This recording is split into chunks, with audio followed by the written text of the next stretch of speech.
एक छोटे से गांव के किनारे पहाड़ियों के बीच एक जादुई जंगल था। लोग उसे फुसफुसाता जंगल बुलाते थे। यहाँ के पेड़ हवा में राज की बातें करते थे, जानवर प्यारी आवाज में बातें करते थे। ये जगह शांति और अजूबों से भरी थी। गांव में आरोही नाम की एक छोटी बच्ची रहती थी। उसकी आंखें चमकदार थीं और उसकी मुस्कान में कमरे को रोशन करने की ताकत थी। आरोही को फुसफुसाता जंगल बहुत पसंद था। वो घंटों पेड़ों की बातें सुनती और जानवरों से बातें करती। आरोही जंगल का हर कोना जानती थी। वो जानती थी कि सबसे मीठे जामुन कहाँ उगते हैं और सबसे शर्मीले खरगोश कहाँ छुपते हैं। फुसफुसाता जंगल उसके दिल में एक खास जगह रखता था। ये दुनिया में उसकी सबसे पसंदीदा जगह थी। एक दिन फुसफुसाते जंगल पर एक अजीब सी खामोशी छा गई। पेड़ों ने फुसफुसाना बंद कर दिया। जानवर चुप हो गए। जंगल में एक काला साया रेंगता हुआ आया था, जो अपने साथ डर और सन्नाटा लेकर आया था। जंगल में एक दुष्ट परछाई आ गई थी। वो जंगल का जादू चुराना चाहता था।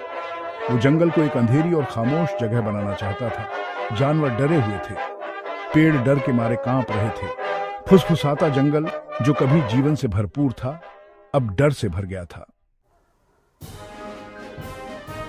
आरोही ने जंगल में उदासी महसूस की। वो जानती थी कि कुछ गड़बड़ है। उसने पता लगाने का फैसला किया कि आखिर परेशानी की जड़ क्या है। वो जंगल में आगे बढ़ी। उसका दिल तेजी से धड़क रहा था। जंगल में अंधेरा था और डरावना था, लेकिन आरोही डरी नहीं।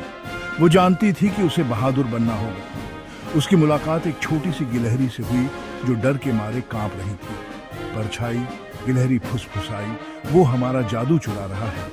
आरोही जानती थी कि उसे मदद करनी होगी। उसने गिलहरी से वादा किया कि वो जंगल को बचाएगी। आरोही का सफर लंबा और मुश्किल था। उसे खतरनाक रास्तों का सामना करना पड़ा और डरावने जीवों से उसका सामना हुआ, लेकिन उसने कभी हार नहीं मानी। उसने परछाई के अंधेरे से लड़ने के लिए अपनी दयालुता और साहस का इस्तेमाल किया। उसने डरे हुए जानवरों से बात की, उन्हें भरोसा दिलाया कि सब ठीक हो जाएगा। आखिरकार वो जंगल के बीचों बीच पहुंची, जहां परछाई रहता था।